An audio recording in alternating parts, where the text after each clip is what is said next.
Olá, tudo bem?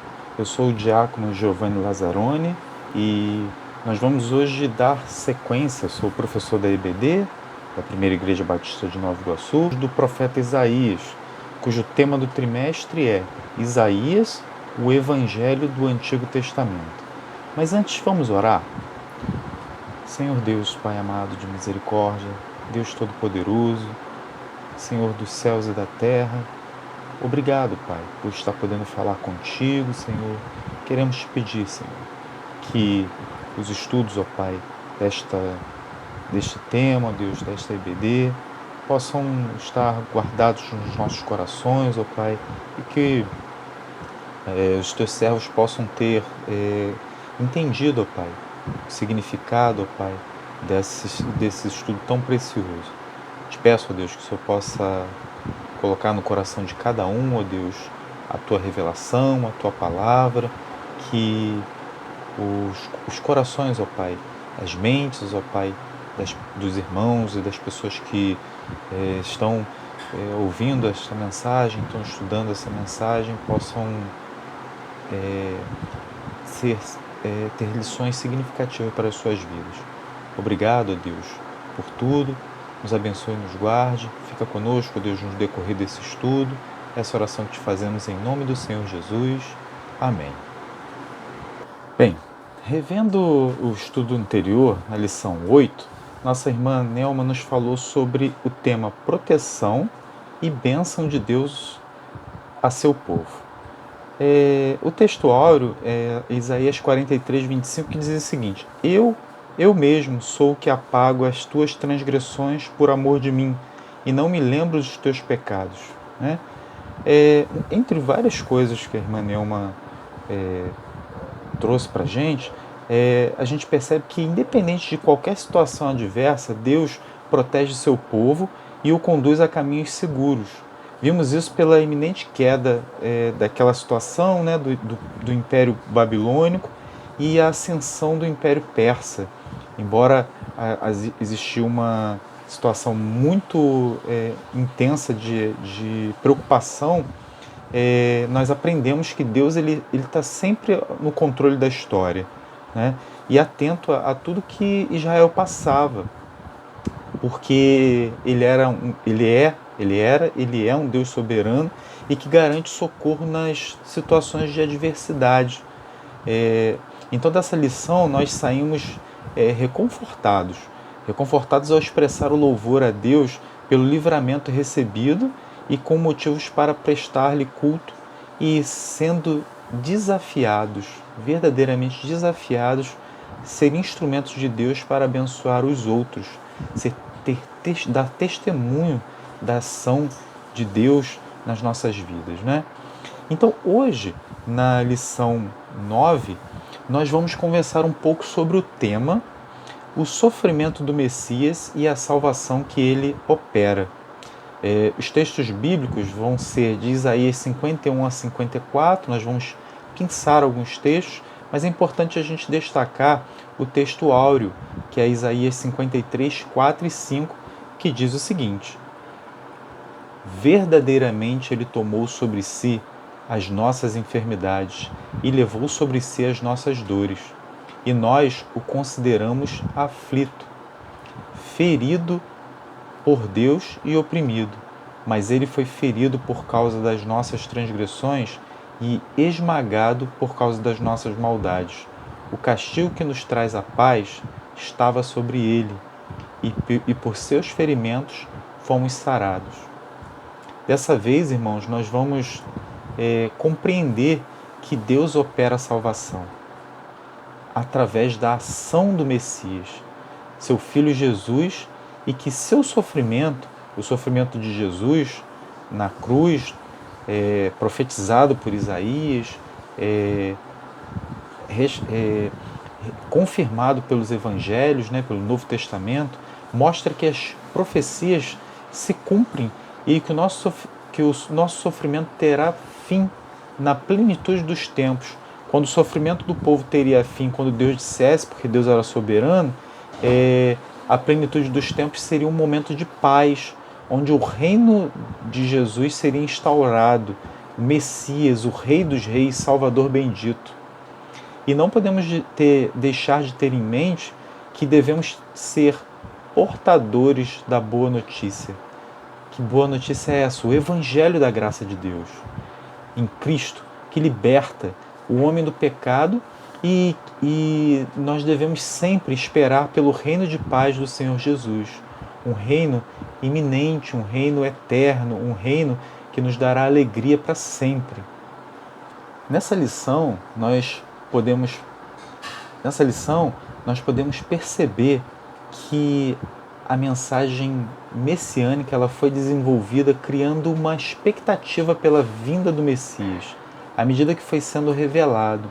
Isaías, ele é o profeta que o próprio tema do trimestre fala sobre isso. Ele é um profeta messiânico. Ele foi o que mais falou sobre Jesus, sobre a expectativa da vinda do Messias. E esse plano de fundo está sendo descortinado. E aos poucos essa expectativa ela foi sendo desenvolvida, criando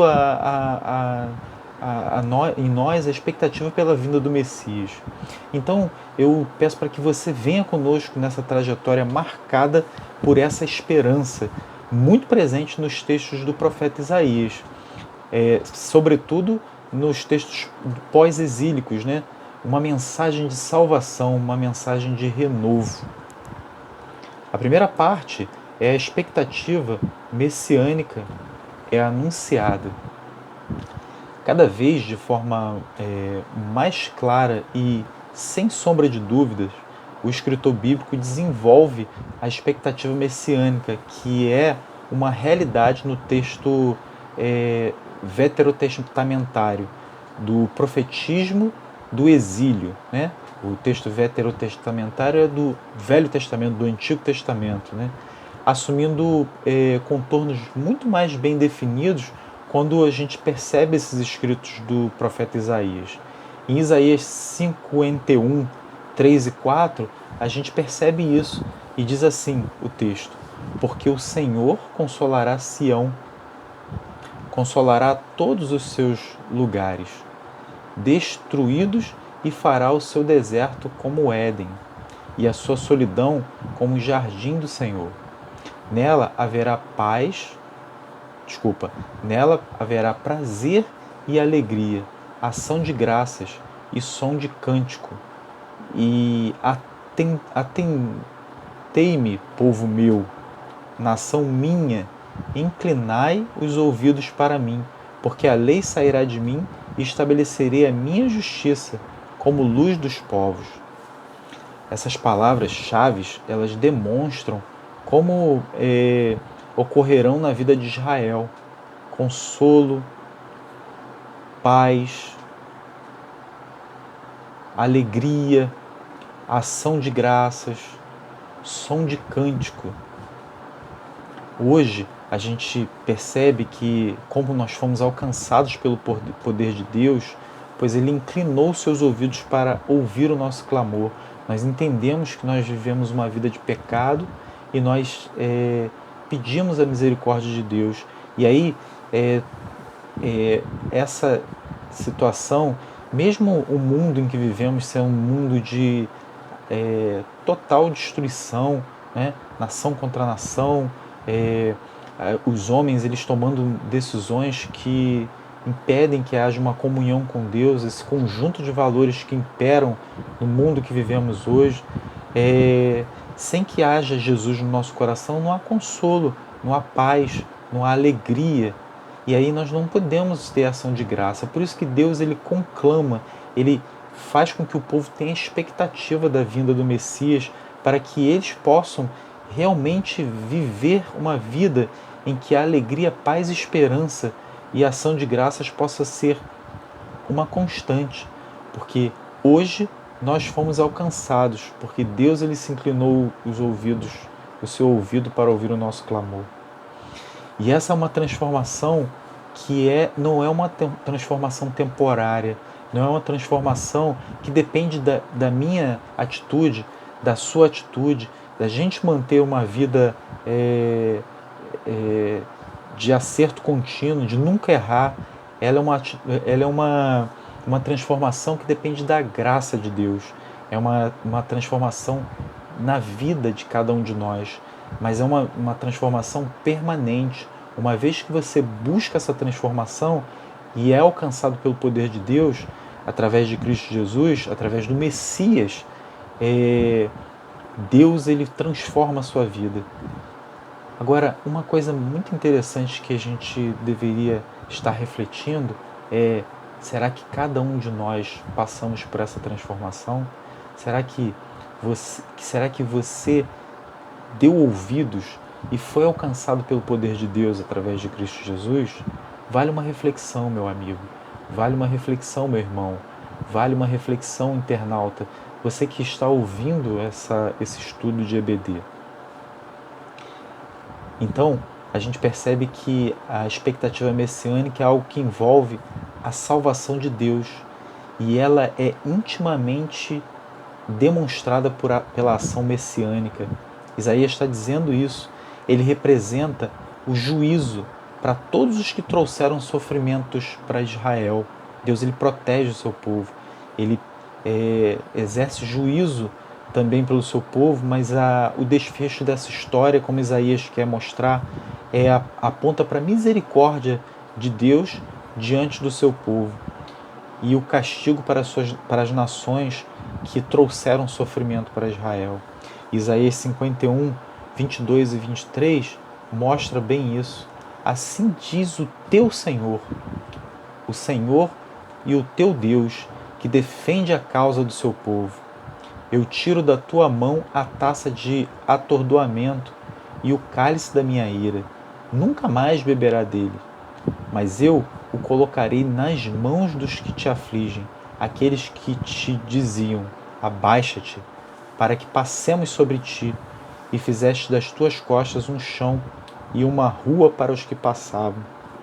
Então Deus ele mostra que, embora houvesse muito sofrimento, querido, esse mundo é um mundo de dor, é um mundo de sofrimento, é um mundo que, se a gente não perceber a misericórdia de Deus na nossa vida, se a gente não confiar nas mãos poderosas do Senhor para nos livrar das dificuldades, não há escapatória para nós. E assim, o Senhor Deus ele defende a causa do seu povo. Ele mostra que a profecia de Isaías mostra: eu tiro da tua mão a taça de atordoamento e o cálice da minha ira, nunca mais beberá dele. Ou seja, Deus ele faz com que o povo confie num renovo, faz com que o povo tenha uma esperança, uma certeza de que o cálice da ira de Deus nunca mais será bebido pelo seu povo. Mas esse cálice da ira de Deus ele será transformado para aqueles que afligem o seu povo, aqueles que tentam subjugar o seu povo. E aí a promessa da profecia diz: abaixa-te para que passemos, que eles nunca mais dirão: abaixa-te para que passemos sobre ti, e fizeste das tuas costas um chão e uma rua para os que passavam. Agora, meus queridos, a ênfase do texto não está na função messiânica exercida pelo rei Ciro, o rei persa, né? Daquele império que estava sendo dominado, né? O Império Babilônico seria e passaria para o Império Persa, mas sim na pessoa do Messias. O foco é transferido daquele império terreno, daquele império do homem, para o império sobrenatural, o império eterno, o império permanente de Jesus Cristo. Isaías 51:11 diz assim: assim voltarão os resgatados do Senhor e virão com júbilo a Sião, trarão alegria perpétua sobre a cabeça. E aí a promessa de que obterão satisfação e alegria, a tristeza e o gemido não existirão mais, fugirão, não serão mais uma realidade do seu povo, aquele povo cativo, aquele povo oprimido, aquele povo amargurado, entristecido, completamente desmotivado. Ele nunca mais teria essa tristeza no coração, porque o renovo seria resgatado pelo Senhor e ele traria júbilo a Sião, júbilo ao seu povo, e a alegria perpétua seria algo que povoasse a cabeça de cada um do seu povo. Por isso eles obteriam alegria e satisfação, e a tristeza e o gemido nunca mais seriam uma realidade. Glória a Deus, meus irmãos. Uma alegria profunda, uma alegria tremenda, uma alegria perene, eterna, invade o coração pela esperança que o seu povo teria através do Messias, não é? Isaías, ele anuncia a mensagem de salvação, restauração de Israel, renovando a esperança há muito tempo perdida. Isaías 52:7 diz: como são belos sobre os montes os pés que anunciam as boas novas, que proclamam a paz e que anunciam coisas boas, que proclamam a salvação, diz a Sião. O teu Deus reina. O estabelecimento do Messias é uma realidade. Essa parte era para que o povo sempre tivesse, você que é do povo de Deus, sempre tenha no seu coração a expectativa da vinda do Messias. Tenha certeza de que o mesmo Senhor Jesus que veio uma vez, ele voltará para buscar a sua igreja, e com ele nós temos a garantia, não mais a expectativa, mas com Jesus nós temos a garantia da vida eterna. Um momento em que o sofrimento e dor nunca mais será uma realidade nas nossas vidas. Nós vemos o próximo tópico é o sofrimento do Messias. O que a gente pode falar sobre isso é que o profeta Isaías, ele descreve de forma precisa as expectativas de sofrimento que o Messias haveria de passar. Quando olhamos para o texto profético, meus queridos, e comparamos com o relato dos evangelistas, nós ficamos maravilhados com a forma que o escritor bíblico registrou as características e ministério de Cristo. Ele foi exatamente no cerne da questão. Isaías 53 é um dos trechos mais lindos da Bíblia e com certeza é o texto que mostra como Jesus sofreu e como esse sofrimento é importante para que nós possamos entender de uma vez por todas o propósito de Deus. Nós temos que compreender, meus irmãos, que todo sofrimento que Cristo, todo sofrimento de Cristo serve como testemunho que nós não tenhamos nenhuma dúvida de que Jesus era o Messias anunciado pelos profetas. Então Isaías 53, 2 a 5 diz: foi crescendo como um renovo diante dele, como raiz que sai de uma terra seca. Não tinha formosura nem beleza. Quando olhávamos para ele, não víamos beleza alguma para que o desejássemos. Foi desprezado e rejeitado pelos homens, homem de dores e experimentado nos sofrimentos, e como um de quem os homens escondiam o rosto. Foi desprezado e não lhe demos nenhuma importância. Verdadeiramente ele tomou sobre si as nossas enfermidades e levou sobre si as nossas dores, e nós o consideramos aflito, ferido por Deus e oprimido. Mas ele foi ferido por causa das nossas transgressões e esmagado por causa das nossas maldades. O castigo que nos traz a paz estava sobre ele, e pelos seus ferimentos fomos sarados. O texto de Isaías, ele resgata a teologia do sacrifício, que é encontrada nos primeiros anos do tabernáculo. Essa é uma parte muito interessante, que existia a doutrina do sacrifício, existia a doutrina da propiciação, que no escrito profético de Isaías é consumada na expectativa messiânica, por se tratar de um texto profético com ênfase teleológica. O profeta Isaías precisa ser lido à luz dos escritos neotestamentários. Para o leitor do texto veterotestamentário, sem o conhecimento dos evangelhos, ficará muito difícil a sua compreensão. Então a paz prometida ao povo de Deus só pode ser alcançada pelo sacrifício messiânico, já visualizado por Isaías que seria concretizado na morte vicária de Jesus. Existe uma coisa interessante sobre a teologia do sacrifício do Antigo Testamento, e que a teologia do sacrifício do Antigo Testamento era um sacrifício que ele não tinha validade permanente. Então, sempre que o povo pecava, ele tinha que oferecer um sacrifício diante do altar e imolava um cordeiro, um pomba, qualquer animal, alguns animais que estão lá previstos em Levítico. Mas a característica daquele sacrifício era uma característica de que existia necessidade permanente de renovar, ou seja, outros animais iam sendo sacrificados para purificar o povo, para que a ira de Deus fosse aplacada através daquele sacrifício. Mas com Jesus isso não acontece. Com Jesus, o texto de Isaías diz: pelo o castigo que nos traz a paz estava sobre ele, e pelo sangue das suas pisaduras fomos sarados. O sacrifício de Jesus, ele é suficiente, ele é completo, ele nos resgata de uma vida de pecado. Ele não exige complemento. Não existe você entregar o seu coração a Jesus e depender de uma confirmação de qualquer que seja, de qualquer espécie que seja.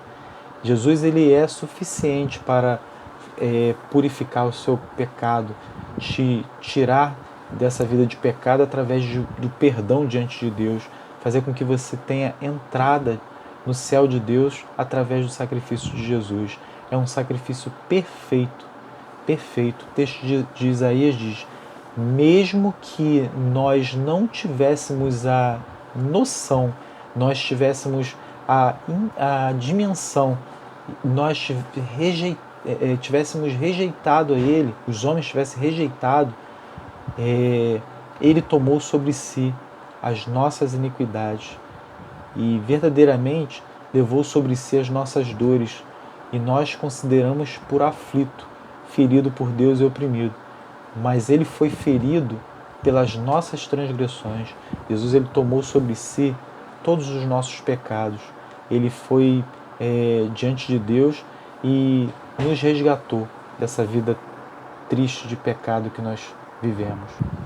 Uma coisa importante que a gente percebe que quando esse texto fala sobre a abrangência, o alcance da misericórdia de Deus, é que todo sofrimento experimentado por Jesus, predito por Isaías, era esperado, foi profetizado e foi garantido na cruz por Jesus para nos salvar.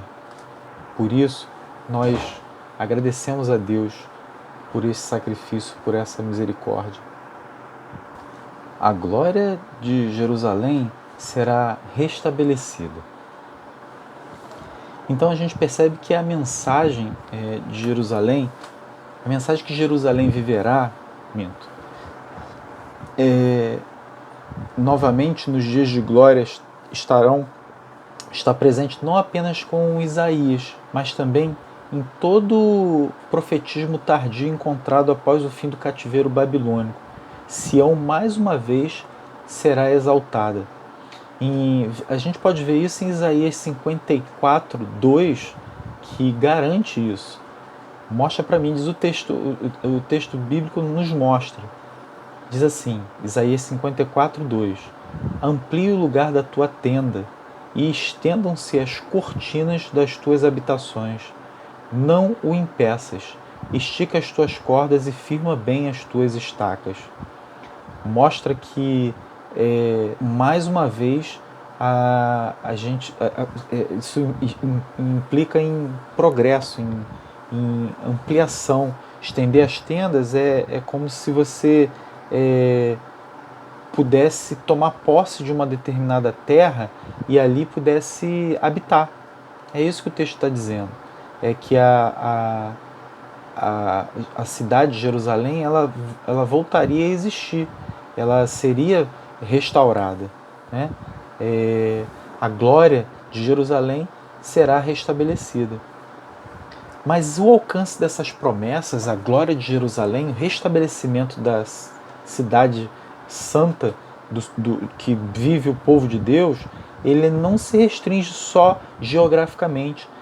Essas promessas ditas aí pelo profeta Isaías, profetizadas por Isaías, ou melhor, né, eles não estão restritas à cidade de Jerusalém, mas também alcança uma projeção de Jerusalém celestial, a igreja de Deus que seria estabelecida com o advento do Messias. É isso que o texto está dizendo, é isso que Isaías quer dizer, que com o advento do Messias ela seria glorificada numa dimensão apocalíptica e escatológica.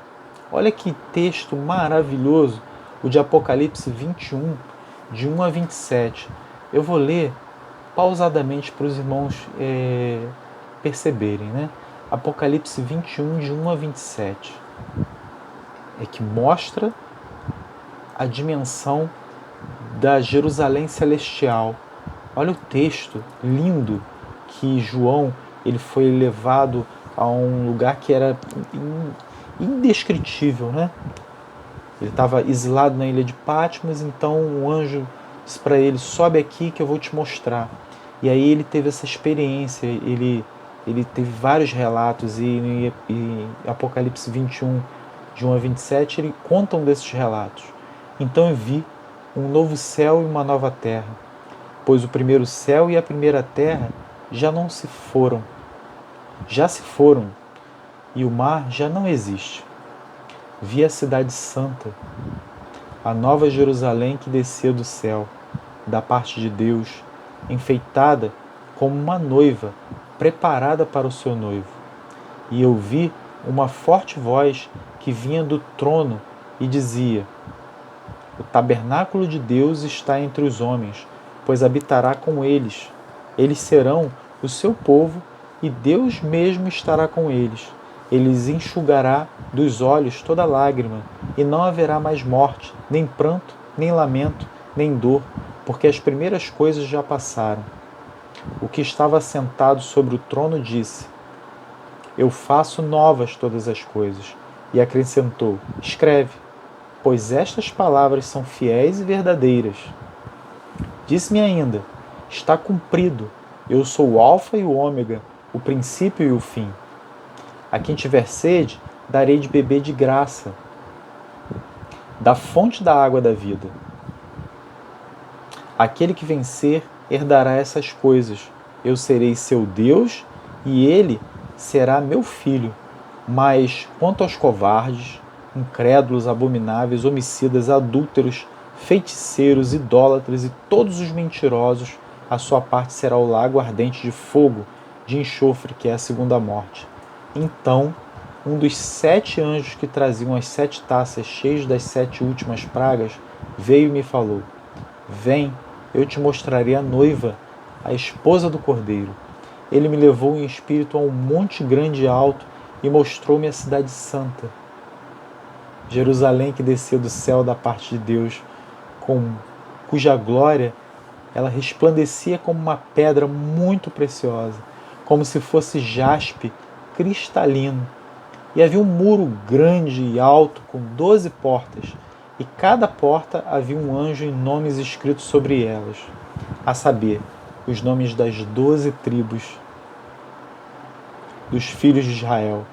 Havia 3 portas no lado leste, 3 no norte e 3 no sul, e 3 no oeste. O muro da cidade tinha 12 fundamentos, e neles estavam o nome das 12 tribos dos filhos de Israel. E neles estavam os nomes dos 12 apóstolos do Cordeiro.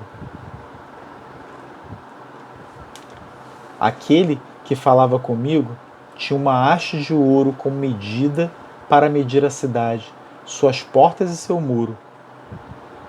A cidade era quadrangular, seu comprimento era igual à sua largura. Ele mediu a cidade com a haste, e ela media 12.000 estádios de comprimento, de largura e de altura. Também mediu seu muro, que segundo a medida humana o anjo usava. Tinha 144 côvados. O muro era construído de jaspe e a cidade era de ouro puro, semelhante ao vidro límpido. Os fundamentos do muro da cidade estavam adornados de toda espécie de pedras preciosas. O primeiro fundamento era de jaspe, o segundo de safira, o terceiro de calcedônia, o quarto de esmeralda, o quinto de sardônica, o sexto de sárdio, o sétimo de crisólito, o oitavo de berilo, o nono de topázio, o décimo de crisópraso, o 11º de jacinto, o 12º de ametista. As 12 portas eram 12 pérolas. Cada uma das portas era feita de uma só pérola, e a praça da cidade era de ouro puro, transparente como vidro. Nela não havia santuário, pois seu santuário é o Senhor Deus Todo-Poderoso e o Cordeiro. A cidade não necessita nem sol nem lua para que nela brilhem, pois a glória de Deus ilumina e o Cordeiro é a sua lâmpada. As nações andarão em sua luz e os reis da terra lhe trarão a sua glória. Suas portas não se fecharão de dia, e ali não haverá noite. Para ela virão a glória e a honra das nações. Nela não entrará coisa alguma impura, nem o que pratica abominação ou mentira, mas somente os inscritos no livro da vida do Cordeiro. A glória de Jerusalém será percebida pelo perfeito conhecimento do Senhor, e a plenitude de paz será vivida pelos filhos de Deus. Isaías 54, 13 diz o seguinte. 54, 13 diz o seguinte: E todos os seus filhos serão discípulos do Senhor, e a paz de teus filhos será abundante. 54, 13 é uma responsabilidade. Deus faz uma aliança com Noé que jamais quebrou. Da mesma forma, fez uma aliança de paz com o povo de Israel, pela qual chegaria o tempo em que não mais derramaria sobre eles a sua ira. Antes, lhe ensinaria e lhe daria prosperidade. Então, meus irmãos queridos, nós, de forma semelhante ao que o profeta fala sobre o futuro glorioso de Jerusalém, a Igreja de Cristo viverá dias gloriosos e eternos no Senhor. O texto da nossa revista mostra que esses dias gloriosos não mais diante do Senhor não mais nos faria chorar pelos seus mártires, né? Nós não lembraríamos mais com tristeza pelos mártires terem morrido por amor a Deus, né? Nem pelos outros sofrimentos impostos pela nossa finitude humana, né? Mas a esperança do povo de Deus, a minha esperança, a nossa esperança, está na igreja, e que terá um fim na plenitude dos tempos, como um reino de paz que será dirigido pelo Messias. Senhor Deus, Pai amado, nós te agradecemos, Senhor, pelo reino de paz que já foi estabelecido pelo teu Filho amado Jesus. Aquela profecia que Isaías profetizou, Senhor, já se cumpriu. O teu Filho amado veio trazer paz, trazer salvação, trazer misericórdia às nossas vidas. Por isso te agradecemos, Senhor. Por isso entendemos, ó Pai, o teu propósito, a tua mão misericordiosa nas nossas vidas. Por isso te agradecemos, Senhor.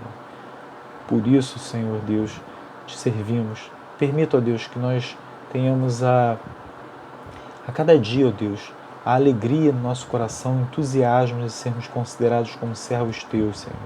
Obrigado, Deus, pela multidão das tuas misericórdias. Obrigado pelo teu amor, Senhor Deus, através de Cristo Jesus, ter sido entregue na morte por cruz, para salvar cada um de nós, pecadores. Obrigado, Pai, por tudo, pela oportunidade de estar falando contigo. Te agradeço, ó Deus, por esses momentos que passamos aqui na tua presença, por esses estudos, ó Pai, que entendemos o sofrimento e a misericórdia do teu Filho amado Jesus. Ele como Messias, como Salvador profetizado por Isaías e concretizado nas folhas do Novo Testamento, ó Pai, o Evangelho da Graça, de salvação. Obrigado, Pai. Em nome de Jesus que te oro. Amém.